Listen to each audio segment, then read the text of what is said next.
Yes, yes. Pathaya pradipodita bhagavata narayanena swayam vyasena gratita purana munina madhye mahabharatam advaitamrita varshinim bhagavatim ashtadashaadhyayinim ambatvamanusandatami Bhagavad Gita bhavaddeshinim. Verse 15. The people who do not seek Ishvara at all. One second.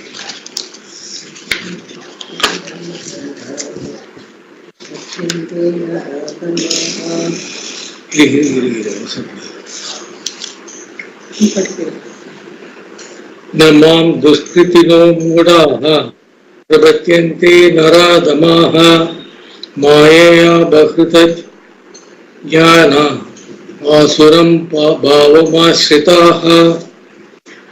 Duskritina, those who do wrong actions. Mudaha, Correct. Mudaha. those who are deluded. Naradamaha. So Naradamaha. Naradamaha, the lowest among men. Namam prapadyante, do not seek me. Mayaya, by Maya, apakrita jnana.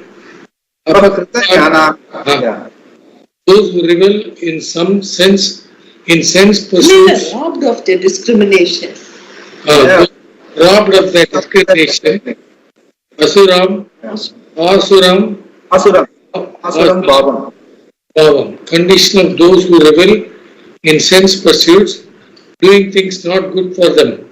Ashritaha, they have resorted to. Those who do wrong actions or deluded, who are the lowest among men, do not seek me. Robbed of that discrimination by Maya, they have resorted to the condition of those who revel in sense pursuits. These are those who, even they can cross over this Maya by seeking me. Do not seek me. Mamna prapadyante. Why? Because they are mudas, duskritins, naradamas, mayaya, apakrita jnanaha. You cannot say more. Krishna simply piled up these characteristics, which in short make them asuram bhavam asritaha. People who have resorted to the condition of indulging in what is not good for them. Let us see the meaning of the individual words. Duskritinaha means those who either in this life or in the previous ones have done papa karmas, wrong actions. And duskritins can also be taken as those who continue to do so. Mudaha means those who are deluded. Why do they do these wrong actions? Because they are mudaha, deluded. To put it in a simple form, they have confusion with regard to priorities. What exactly is important and what is not very clear. As a result, sometimes the end becomes so important, the propriety of the means is not considered. Even for religious fanatics, the end becomes so important that they compromise with reference to the means. It is unfortunate. These people are mudas, deluded as they are about karya and akarya, what is to be done and what is not to be done. As a result, they become duskritins, people who did wrong actions previously and continue to do so under the spell of Maya. Shankara says, Naradamaha, among the human beings there are people who are Utkrishta, exalted, Adama, lowly, and Madhyama, in between average. Being lowly in terms of behavior is entirely due to thinking. Essentially, there is no sinner, but due to ignorance and lack of discrimination, people do behave improperly. They can gain a good discriminative faculty through doing good karma, at least in this life. But even for this, a change in thinking has to occur, which is why grace is required and therefore prayer. Why are they like this? Maya apakrita jnana. These are people whose discrimination is robbed away by Maya. Apakrita jnanas are those who have lost their viveka because of the very Maya that they have to cross. Maya, we have seen, means ignorance and its products, likes and dislikes, and so on. It becomes a decoy. Robbed by this Maya, one is bereft of his treasure, jnana, which here means viveka. That rational discriminative faculty is one's treasure. And if the treasure, given only to a human being, is taken away by Maya, these people become totally given to the condition of asuram, asuram bhavam asrita. Asuram bhavam asrita. Who is an asura? Asuram bhavam asrita means refers to people who are resorted to the qualities of an asura. Sura means the one who revels in himself or in things that are good. Asura means the opposite, that is the one who revels in things that are not good.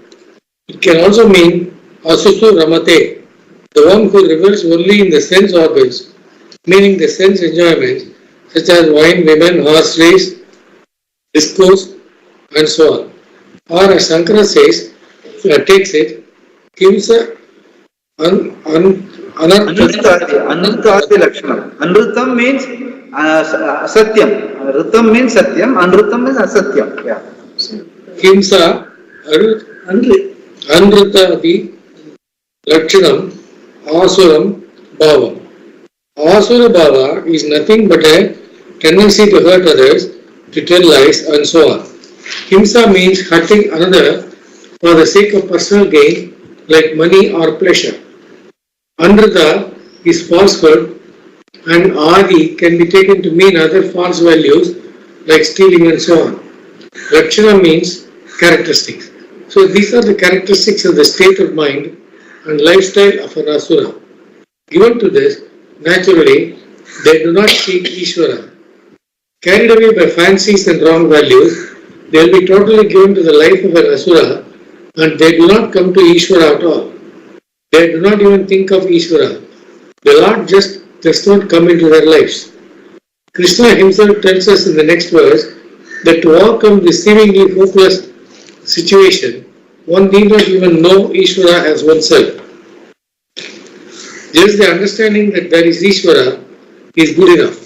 Then certain attitude and prayer will develop, and one will find that changes begin to take place. These changes occur only with a prayerful attitude and recognition of Ishvara in one form or another.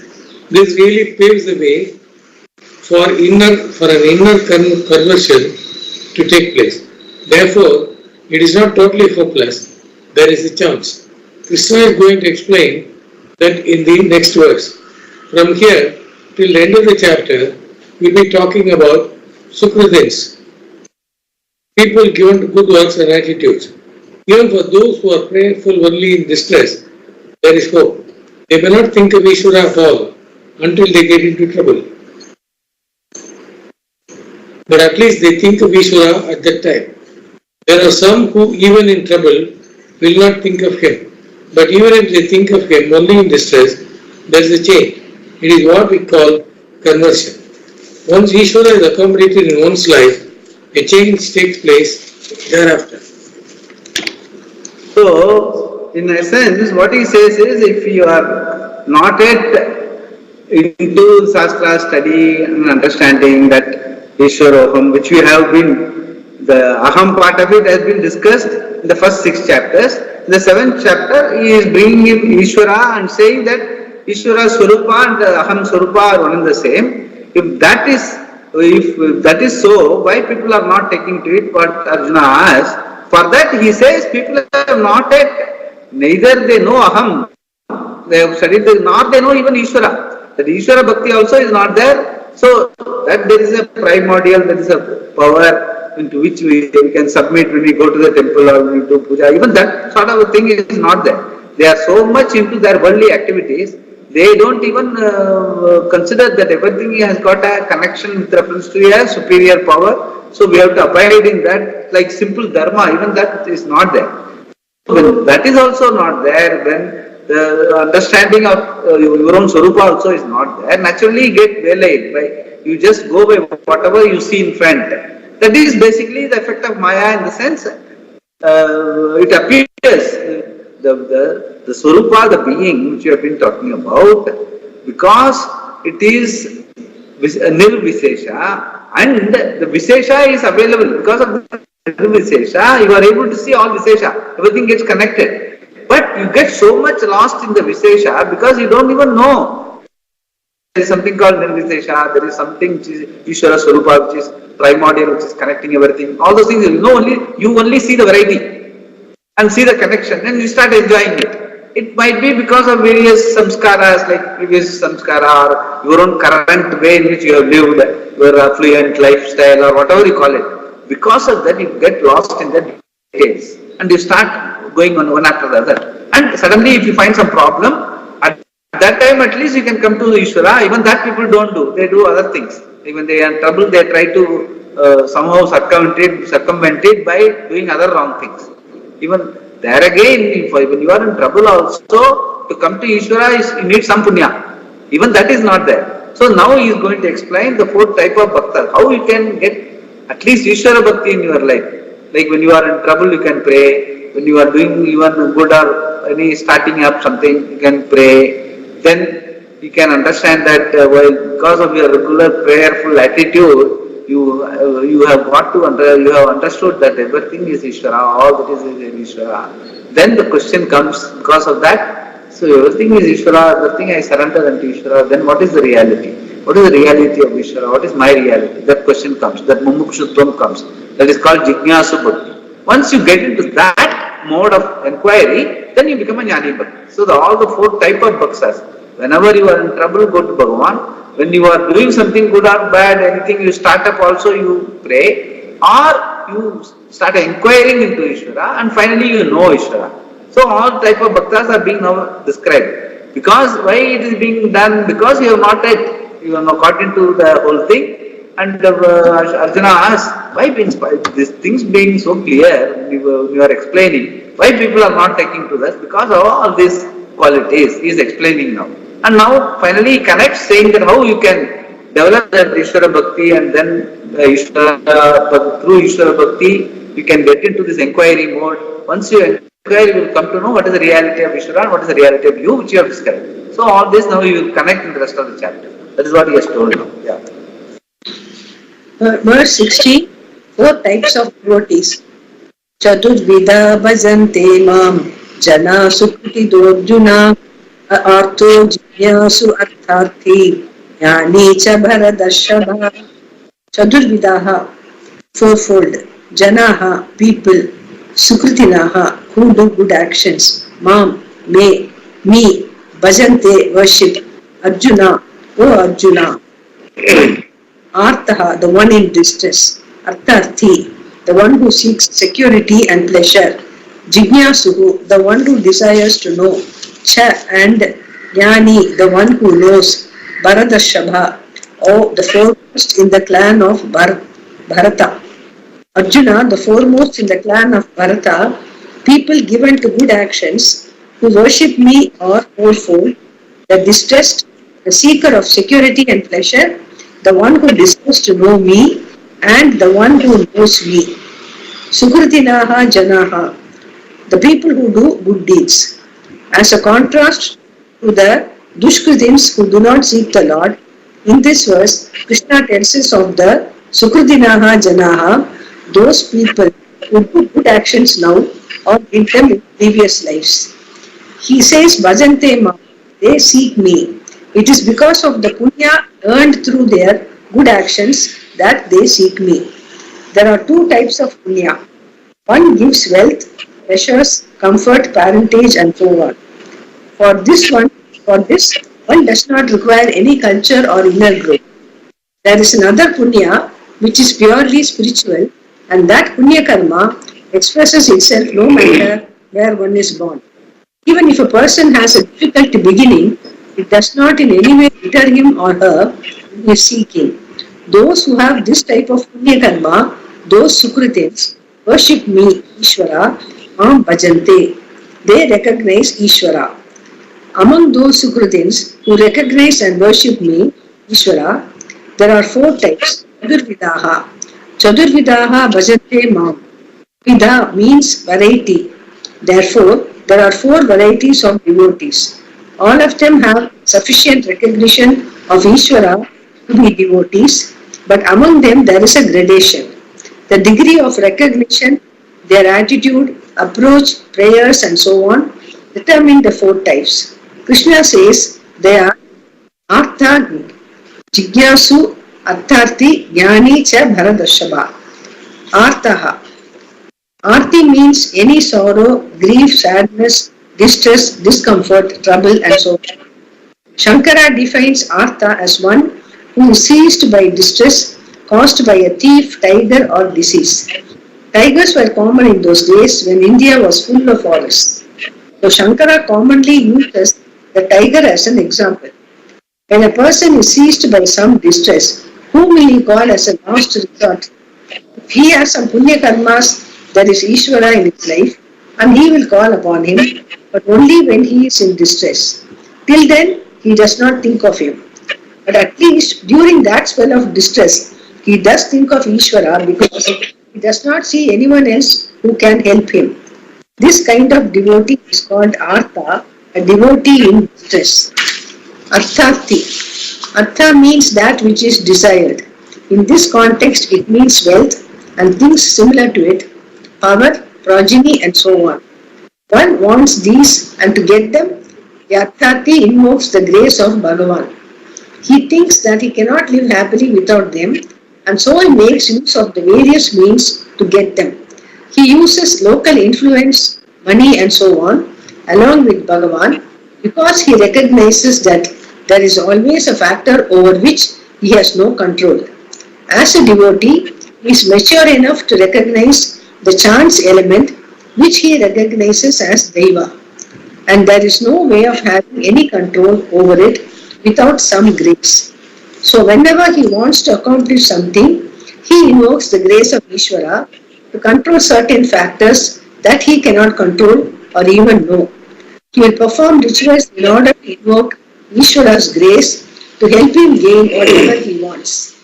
This is Kamya Karma, karma done with a desire to accomplish a given end within samsara.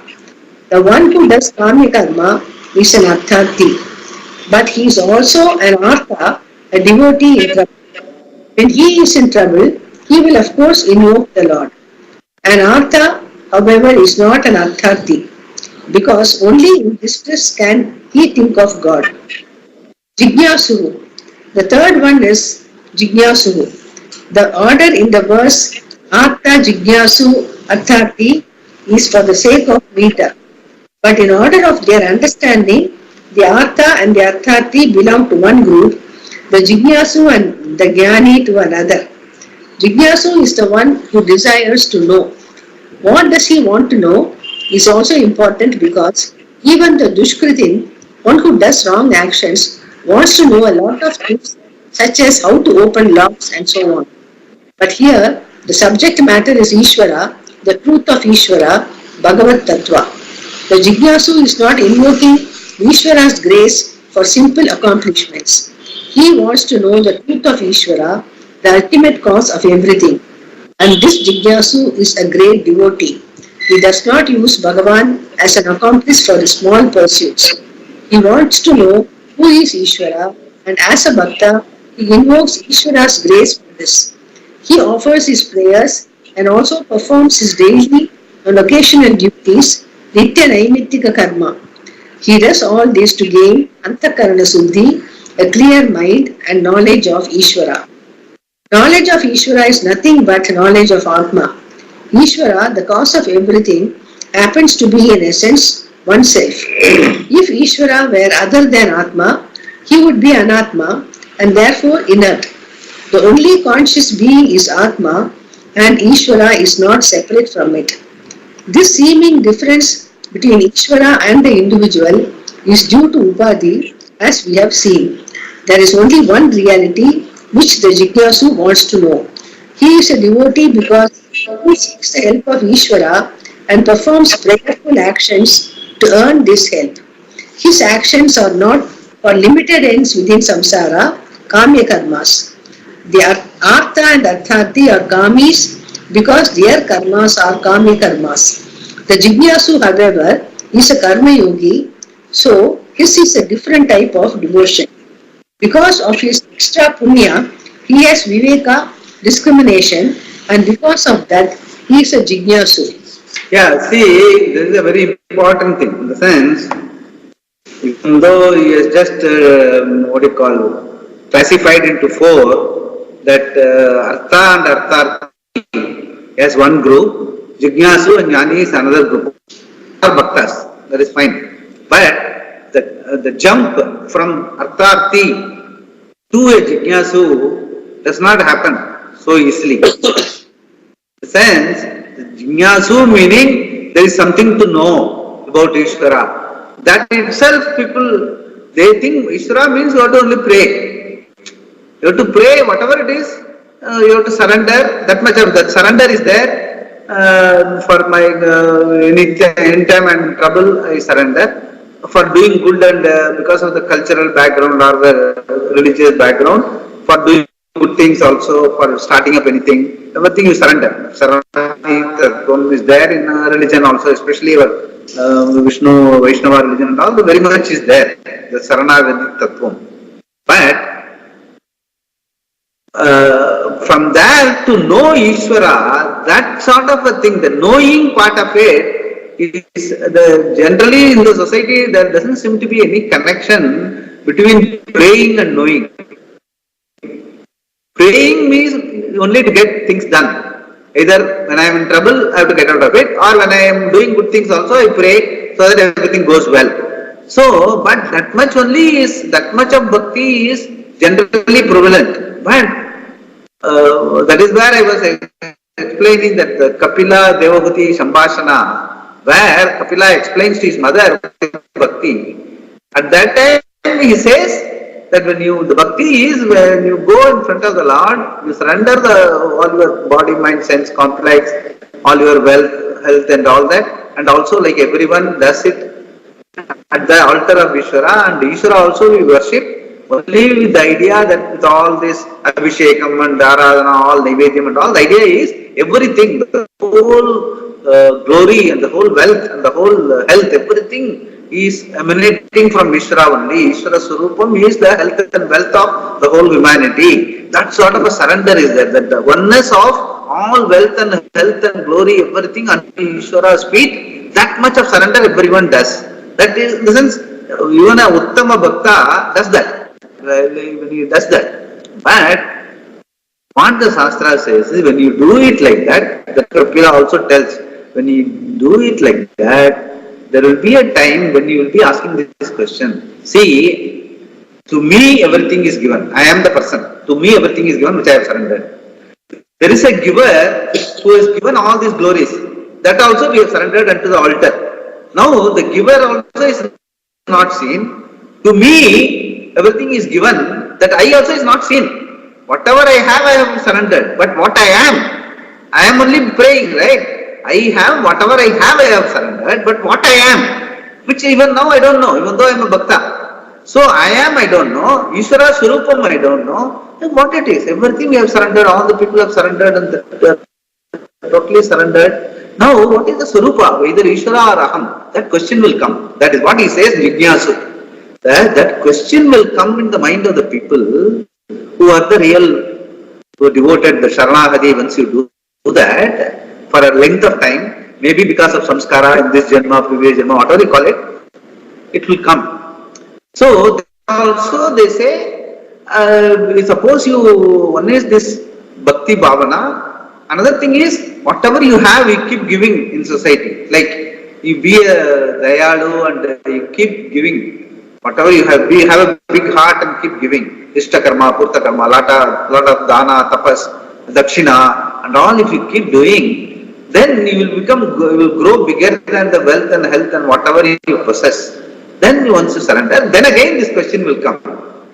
So the karma yoga, that giver, dana dharmam, ishta karma, purta karma, the devotee, the artharthi devotee going to the temple and praying, doing rituals, all this is supposed to create punyam, not to get more wealth and more health and all. That is one type of punyam. There is another type of punyam which will tell you what is that, will make you a jignasu, to understand what is Ishvara Swarupa, what am I Swarupa. That is the jignasu which he is going to explain now.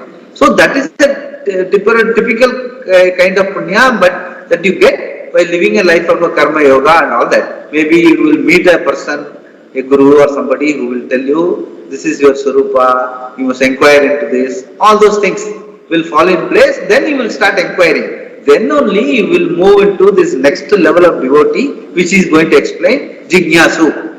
So what we are all supposed to be, when we are studying Gita or Upanishad, we are supposed to be jignasu bhaktas. We have already moved away from artharthi. Now we are the jignasu bhaktas. We have to position ourselves as jignasu bhaktas. So even in our day-to-day life, we should not be going to Bhagavan or temple and keep asking, give me this, take care of this, my problem, and all that. We have to graduate into the jignasu bhaktas. We are already studying Gita. We should not be waiting for somebody else to tell us that nobody is going to come and classify you and give you a label that you are a jignasu. You have to understand that. Now that you are inquiring what it is all about, you are a jignasu. So that he will be explaining. The next two are important from the context of Gita as well as what has gone through till now. He has just mentioned that Ishvara Swarupam, Diva Swarupam are one and the same. That is what we have studied in the sense the first 6 chapters, Your Swarupam. Now he is going to tell about Ishvara Swarupam and say there is no difference between Ishvara Swarupam and our Swarupam. That part of it is that inquiry starts for a jignasu, and then a jnani is jnani to atmaima mevatam. He says jnani is uttama bhakti because he is not different from me. Because his Swarupa and my Swarupa are one and the same, and he knows that. So that way he will say jnani, he will describe jnani uttama bhakta, because he is not going to sit and pray every time. He is not going to keep on doing rituals and all that. But he knows that his Swarupam and Ishvara Swarupam are one and the same. That he says that he is the Uttama Bhakta. Bhagavan himself explains that. So that we are getting into now. That's why I thought I will give you a brief. Yeah, jignasu. Let us read. Swamiji, this doubt has always been in my mind for the past 3-4 months. See, I asked you also, reciting prayers takes most of my time. So, I'm not able to give time to reading this Gita or anything, in detail. I only get a short time. So, but I'm not able to give up those recitation of prayers. So, I'm always, in confusion. If I give up that, then I'll be able to concentrate more onto all this and learn better. But then I'm not able to give up that. So, every day, the only short time is contributed for this. So this confusion goes on even for... Yeah, see that even in our normal life, where our interests lie, there our performance improves. Where our performance improves, there our interest grows.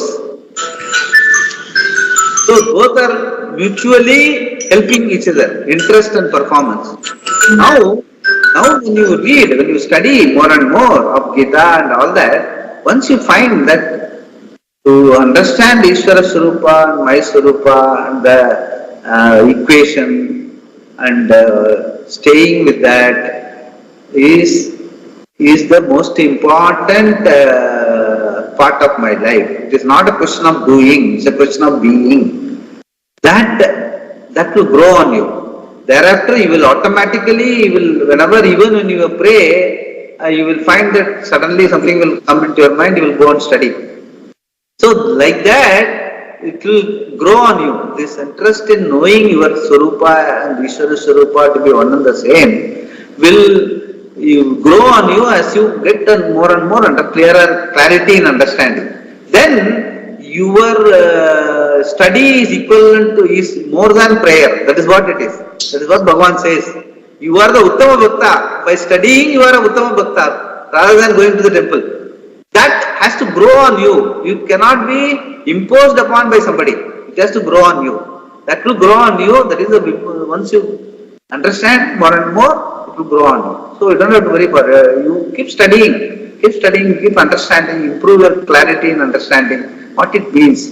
Then automatically you will be able to apportion enough time for study and nididhyasanam and reflection and going through the study again and again. From you will start studying Upanishad, etc. All will happen. And automatically you will be able to allocate time for study and prayer appropriately. Don't have to worry about that. Just keep studying. That is important. Keep understanding the reality. Reality understanding is Ishvara understanding. It is the Uttama Bhakti. That's what he is going to explain now. As you read it, you will know. Yeah. But if we miss reciting some slokas on any day, I feel guilty. Yeah, that is all because we are used to it. See, because we are used to it, we do that. We don't have to forcefully stop that. But as you understand it better and as your understanding grows, that increased clarity, you will be able to, whatever extent you have to study, you will find time to study. And to that extent, you may suppose you have to, as you grow older and all, finding difficult to chant too many things, you will drop certain things and keep the certain things going and keep concentrating on more on nidhyasanam, mananam and the prayer, meditation and all that. Those things will fall in place. What I am saying is that it's a question of increased clarity and understanding of what life is all about. What is my reality? What is Ishvara's reality? All this have to be understood. Once the understanding happens, you will not be a routine. Prayer is not a routine. Prayer is not a routine. It seems to be a routine because we have not got into the higher level of understanding. Once you get into the higher level of understanding, prayer also you would like to have it meaningful. As you chant, you will try to understand its meaning and see the meaning. Once you start seeing the meaning of it, even very little prayer, but seeing the meaning, you will be able to stay with Ishvara. That is what is ultimate bhakti. Uttama bhakti is going to be explained that way only. That is what he will do. You will have to. So I would suggest not to get into any dogmatic situation that no, I have to be doing the chanting. Or the other way, I have to be only studying, not chanting. Either way, we don't have to. You will be able to smoothly transition and decide your priorities as you understand it better. As you understand better, your priorities will be clearly defined for yourself. You don't have to worry about that. Just allow it to flow as it goes. And you study, in the sense, we are studying, right now we are studying. As we study, you will understand it better. And then you will be able to allocate time for study because you will have to come back, you want to understand it better. So you will come back, you will find time to study. Then automatically some prayers here and there, you may have to stop. Then if it happens, it happens. And if you can still continue, there is nothing like that. So don't worry about those things. Just try to understand what we are trying to say. That's what, as I was explaining.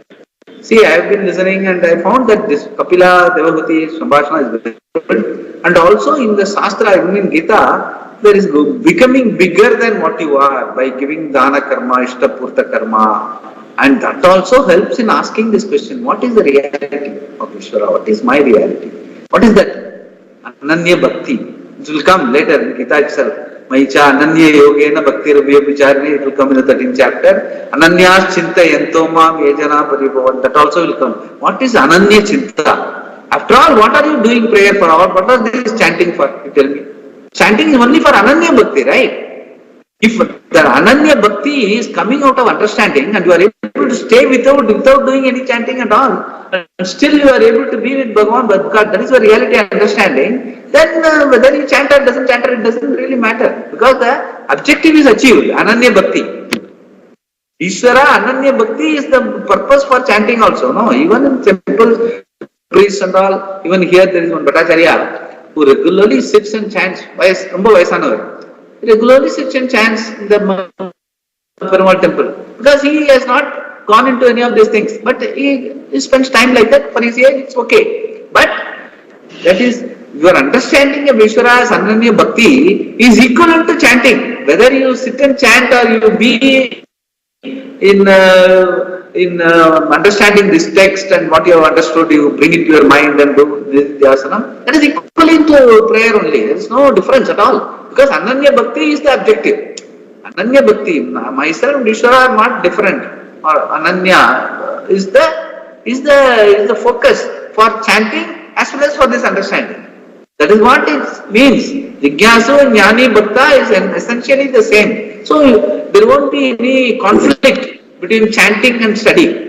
It will be seamlessly moving. That's what I am trying to say. Don't have to worry about that. You just get to understand it better. More important is, as we go through, if we understand it better, and Ananya Bhakti and all those things, what the Gita slokas as well as the Vishnu Sahasranama slokas, what it says, Ananya Chintayanto Mami Jana Paripasate, all these are from Gita only.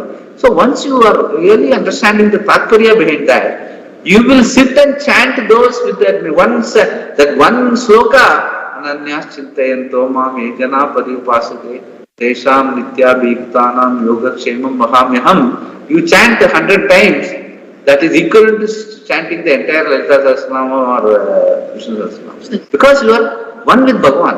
That is important. Like even Dakshinamurti Stotram, the 3 Stotram, Vishnu Darpana, first 3 Stotram. Like even Upadesha Saram, Karturagniya, Prapyate Balam, Karma Kimparam, Karma Dajaram. 2-3 slokas. Then I have said that, Pratasmarami, Idhi Samsparad, Atma Tattva. All those 2-3 slokas, even one sloka has got a lot of meaning. And you are able to chant and be with Bhagavan, the oneness between you and Bhagavan, if you are able to cherish, that is equivalent to 100 chants or 1000 chants or what you call, Sahasranama, Sahasra Abhishekam, and whatever you call it. All are aimed at only this. By doing Kayena Vacha Manasa, by putting your mind as well as your Kaya, as well as chanting, you are able to bring focus, lot of focus into your activity. Why we are doing Kayena Vacha Manasa? Because by only Kaya I don't get focus. By only Manas I don't get focus. By only Vacha I don't get focus.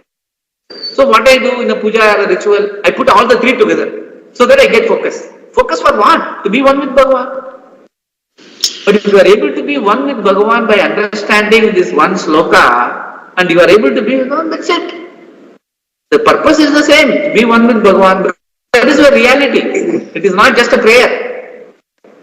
That is your reality understanding. Ultimately, we want to be like that. Even when I am sleeping, when I go to sleep, when I get up from sleep, when I am not doing any ritual, as we grow older, all my faculties fail. I am not able to do anything. Okay, other people are helping me to eat food, but still I am staying in my bed and I am one with Bhagavan. That is the Vibhuti. That is what we are supposed to grow. That is called growing old graciously. Because faculties fail for what? Because as you grow older, Bhagavan also wants you to be one with Him only. He doesn't want you to do any activity. That is why one by one all faculties fail. He wants your total attention. So that is how we have to look at the whole thing. You don't have to feel guilty about chanting or not chanting, or studying or not chanting. Everything will fall into as you understand it better. Yeah. Shall I read? Yeah. Okay. Jnani. And then there is a 4th Bhakta. All 4 recognize me, and to the degree that they recognize me, they are in union with me. The 4th one's recognition is complete. I think Jigyasu we have read. Yeah, we finished reading Jigyasu. Okay, right. Okay. No, Yeah. Jnani. Now we have to read Jnani. Yeah. And then there is a 4th Bhakta. All 4 recognize me, and to the degree they recognize me, they are in union with me. The 4th one's recognition is complete. So his identification is total. When you are a Jignasu, you necessarily become a Jnani, the one who knows the truth of Lord Vishnu. Parameshwara as himself. He is a real bhakta. How the jnani's devotion differs from that of all others. The jnani's devotion is what we call sadhya bhakti. Sadhya bhakti. Sadhya bhakti already achieved. Sadhyam means achieved. So already achieved bhakta. In the sense, this bhakti has been completely fulfilled. That's called sadhya bhakti. Yeah. There are two types of bhakti. One is sadhana bhakti, a devotion to Ishvara as a means. This is the devotion of a jnasu. But the bhakti of one who understands Ishvara, who recognizes the truth of Ishvara as Atma, is sadhya bhakti. It is bhakti that has fulfilled itself, a devotion in the form of absolute love, parama prema swarupa bhakti. What is this absolute love? Between the object of love and the person who loves, there is no difference at all. Love consumes all the differences. What is that we call absolute love? And it is only in the form of knowledge. This non-difference is already accomplished because Ishvara is Atma. This is a fact which has only to be recognized. When there is already non-difference, its recognition is called Ananya Bhakti. Ananya means there is no other. The altar of Bhakti and the seeker, the devotee, are one and the same self. That Bhakti is not time-bound or comparable because it is a fact. This is the devotion of the Jnani. For him, all the Bhakti that fulfilled itself. So, how can we call him a Bhakta? He is still a Bhakta. If we consider a Bhakta as someone who is in union with Ishvara. The other three are also in union with Ishvara. But for them, Ishvara is other than themselves and therefore remote paroksha. For a jnani, Ishvara is immediate aproksha. That is the only difference, and it is a great difference. Again, among the three, Ishvara is always paroksha. For the artha. Artha means the person in distress. Yeah. For the artha and artharthi, but a jignasu. But for a jignasu, he is paroksha only for the time being. Paroksha means indirectly known. He is omniscient, almighty, and so on. The difficulty is with the little knowledge I have. How can I appreciate omniscience? And with my limited power, how can I appreciate what is all powerful? By no stretch of the imagination, is that possible? For an artha and an artharthi, then Ishvara is always indirectly known in Nitya Paroksha. This is the thing. The thing is, in all our bhakti concept and all that, the Ishvara which we are devoted to, we ourselves said Ishvara is omniscient, omnipotent, all knowledge, everything, all Shakti and all that. But when we say that all Shakti, all knowledge and all that, we cannot even fathom. We cannot make out in our mind what it is meaning by all Shakti and all knowledge and all that. We can up to a certain level only imagine, extra our intellect, imagine saying that maybe by science, maybe you will say something bigger than atom, something bigger than cosmos, whatever you can imagine. But you can never know all part of it. So, that Paroksha Bhakti, the Ishvara is the other, can only give you that much. There will be still that sense of inadequacy in that prayer. In the sense, you will still have something begging in your mind what it is all about. That question will still be there even though your bhakti is there, your attitude is there. Whereas, once you get to the level of Ananya Bhakti, which we have been talking about in terms of Desha Kala Vastu Aparichyannam, that it is not timeless, it is not spaceless, it is the being, it is not my own body, mind, sense complex, everything I have surrendered unto him. Bhagavan, all vibhutis, all knowledge, everything is surrendered unto that prayer or the ritual and all that. What is the Swarupa? The Swarupa cannot be, once everything else, all material, all Shakti, everything is surrendered, the timeless, spaceless, objectless, Vastavam, the reality, has to be the same my Swarupa as well as Ishvara Swarupa. That understanding is the most intimate. That is direct. That is called Aparoksham. Aparoksham means immediate. So, as of now, you are an Aparoksha Samsari. In the sense, you know exactly what are your limitations.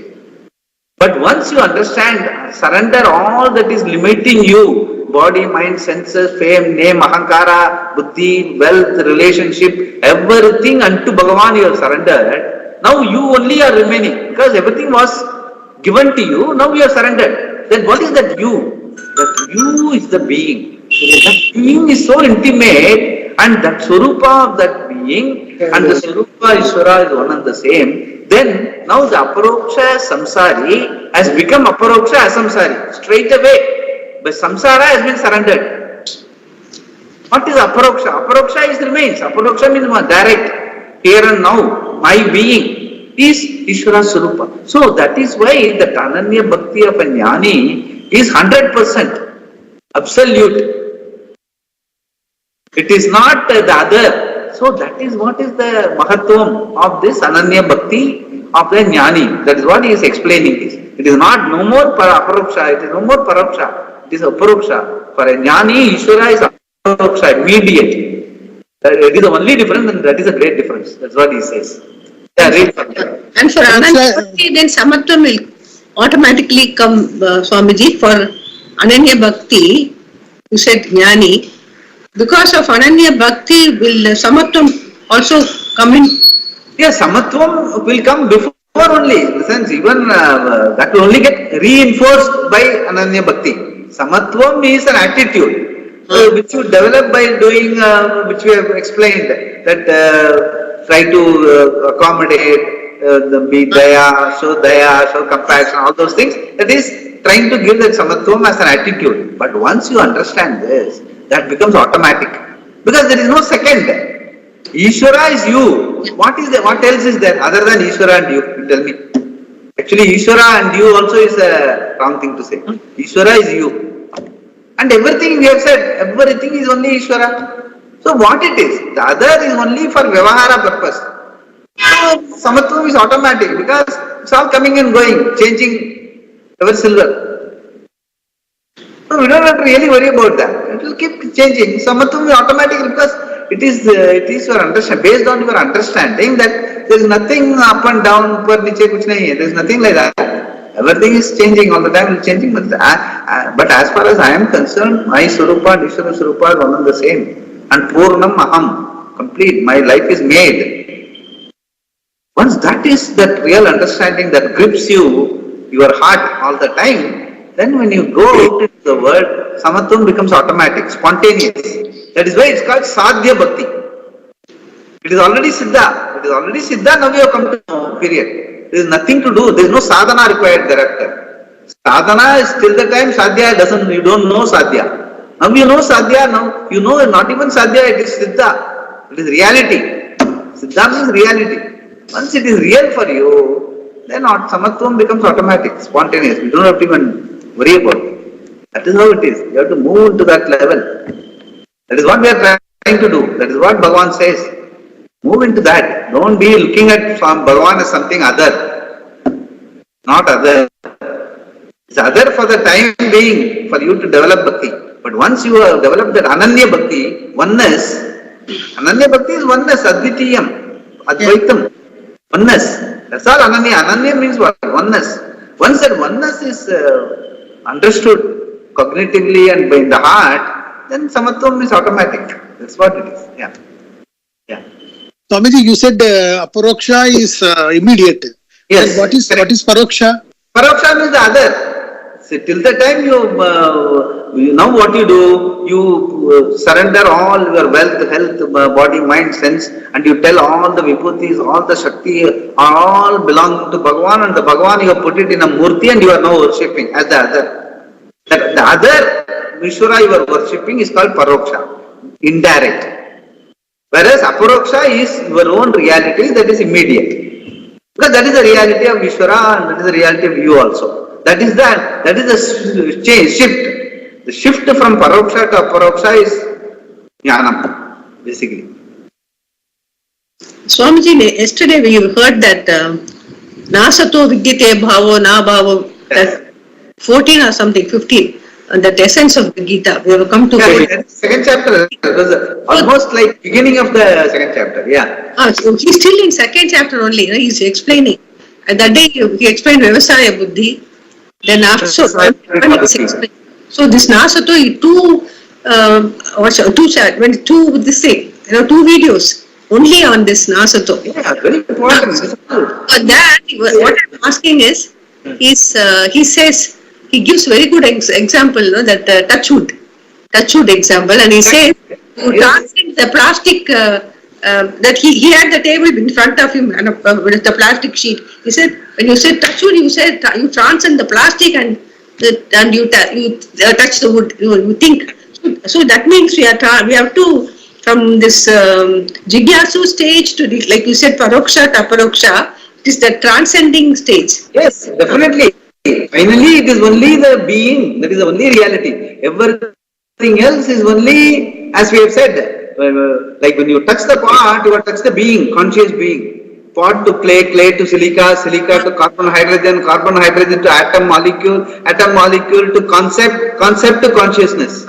So when you touch pot, you are touching Bhagavan.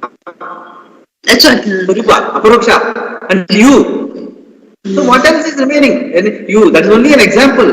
Touch wood or touch pot or touch anything, touch your relationship or anything and everything, you go out and touch. The world is nothing but Ishvara and your Surupa. Then what else? Then where is Samatvam is the only reality.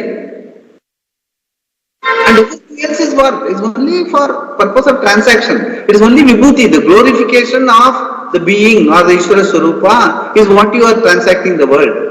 Because I have explained, like when an atom explodes, you are able to see the glory of it. When a nucleus explodes, you are able to see the glory of it. When a hydrogen explodes, you are able to see the glory of it. So the smaller the particle, Anuror Aniyan, Mahato Mahiyan. Anur Bruhat Grisastulo Nirguno Mahan. Vishnu. So means what? So when you grow smaller and smaller, the Mahatma is big. And here we are talking about not smaller and smaller, not a thing. No thing. Yeah. Which glory has, that its glory is what the world is. That is what is Maya. The whole world is nothing but Maya because it is the glory of the no thing. That is why it's called Maya, Yamasa Maya. What is not there appears as the world. That is the glory of this, whatever we are. So that is the ultimate understanding. That is the ultimate reality understanding. That is what. Fortunately, even in the old culture, touchwood and all, it is all from Western culture. But still, it must have got from some Greece or somewhere, from Greek literature or somewhere. They would have, Greek and Latin we say, no, from where they would have got that touchwood. Touchwood is reality understanding, actually speaking. That is, Swamiji tries to explain so many ways. People have to get, because he is so dayalu, he tries to explain so much. The Nasate Vidyanu Bhavaha is a fantastic, it's a sutra, Jnana Sutra. Like even Karma Adhikarahate Ma Paleshu Kadachana Ma Karma Pala Hetu Bhuhu Mate Sankosta Karmani is called Karma Yoga Sutra. Entire Karma Yoga is explained in that verse. Likewise, the Jnana Yoga Sutra is this. Nasate Vidyanu Bhavaha Na Bhava Vidyate Sataha Ubayoravi Drishtantaha Tu Anayo Tattva Darshibihi. So Drishtantaha, that is why I said Veda Anta means Antima Nirnayam. Antima Nirnayam means Last. Total understanding of life. Vedanta, we should not call it as scripture or philosophy. We should call it as total understanding of life. If you say total understanding of life, nobody can say no to it. Nobody can say, no, I don't want total understanding. But if you say, Vedanta, no, I don't want philosophy now. So don't call it philosophy, call it total understanding of life. Because that is the reality. That meaning is that drishta antaha, ubhayorapi drishta antaha tu anayoho tattva darshibihi. What is sat and what is asat? A person who understands. Ubhayorapi drishta antaha, antima nirnayam. Drishta means seeing clearly, like a daylight, like a fruit in the hand. If you are able to see it like daylight, then Drishtantaha tu anayoho tattvadarshi. He is only called a tattvadarshi. He is only called a rishi. So that we are all supposed to get to that. That is called Vedanta. That is what? And total understanding of life. And total understanding of life, a person who is born human cannot say no to it. You tell children, you understand your subject and study. And here you are not understanding yourself and living life. Which is very unfortunate. That is so we cannot ignore this understanding. That is why we have to understand. So that is the way we explain to youngsters and people. Then they will understand this cannot be wished away. We have to understand this. That whatever you do, whether you do commerce, whether you do business, whether you do this, that, and all that, you have to understand Gita. The way in which Swamiji explains, you have to understand. And the one more very admirable thing, I also was thinking of that. He says, you know the meaning of all pervading, he asks. and he said, unless we have to understand that real meaning. Yeah. Otherwise, you don't know reality. Yes, that is why, that is the verbal thing and all that is very, because he says, don't physicalize anything. Don't try to physicalize anything. And don't try to create props meaning like construction, like every experiment and science and all that. They create some factor and all that. In the sense they want to put it in a certain verbal form and all that. Don't do that. Try to understand. Leave alone all, remove all props. Understand it is your being. That's what I have always been telling you. It's your being. The being of you is what? Right now when we talk to each other, the being in you is nothing to do with your body, mind, senses, your words, your personality, your money, your wealth, your relationship. Nothing. All that is given to you. Then what is that you? Given means there is a verb and there is a subject. Who is the subject? Everything is given to you. Then who is the subject? That is a being only. And that doesn't have any body, mind, senses. It is not born in time, it is not gone in time. What is that being? Right now you. And you, for that being, no, it's too abstract. You are not abstract. Abstract may be there in science. But you are not abstract for yourself. You can't say, I am abstract. How can I say, I know I am? How can I be abstract for myself, you tell me? Abstract means something that I cannot fathom. Are you not able to fathom when I am trying to tell you that you are the being? So we have to have honesty in that. We don't want to be honest. To say that I am the being, everything else is given to me. And Bhagavan also is the being. He is the giver of everything. Everything is given by him. Then what is he? Everything is given to you. Then what are you? Both are one and the same. Desakala vastu aparichinnam, the being, the timeless, spaceless, vastavam, not a vastu. Reality.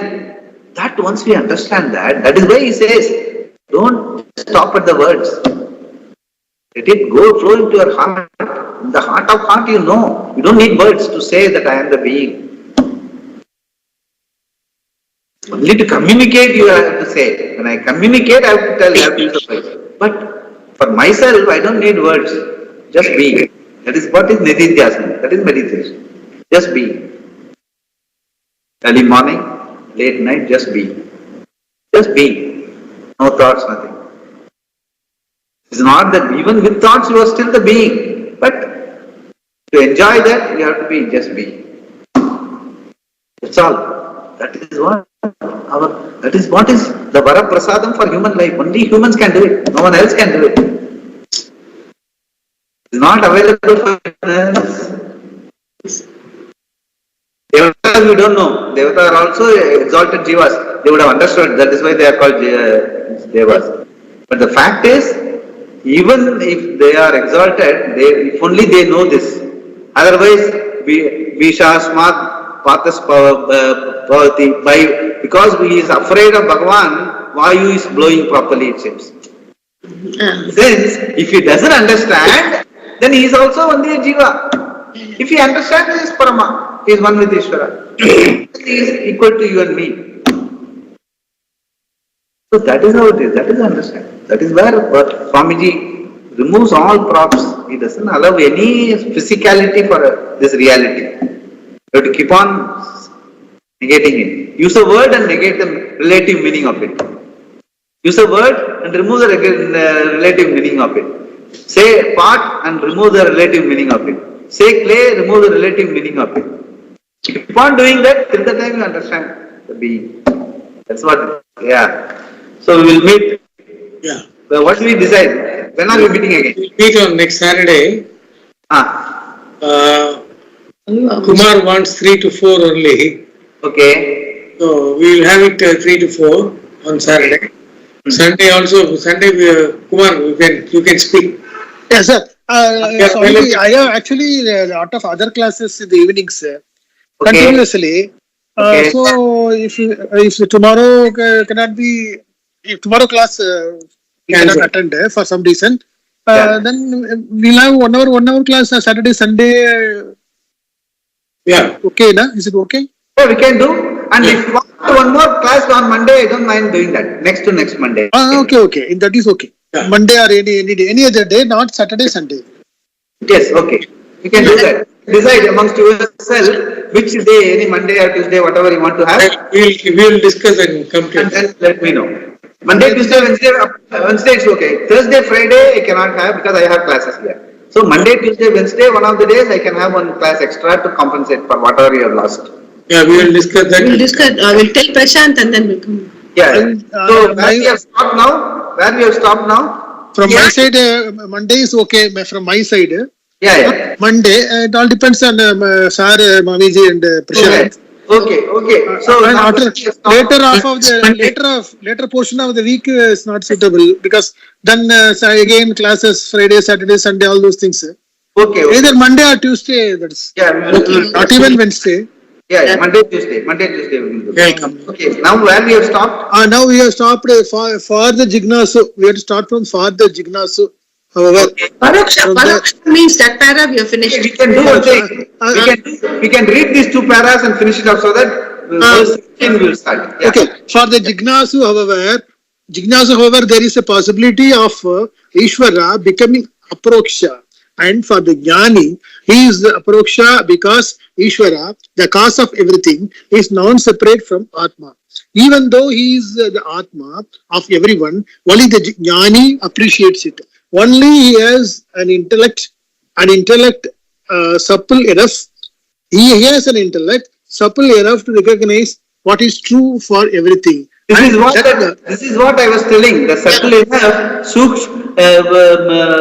Kushagraya, in the sense I have put it, like the sharp end of a darba grass. That is the subtlety of your intellect. All our prayers and rituals and dharmic living is meant to give us an internal infrastructure where our intellect is subtle enough to recognize that the truth of Atma and the truth of Ishvara are one and the same.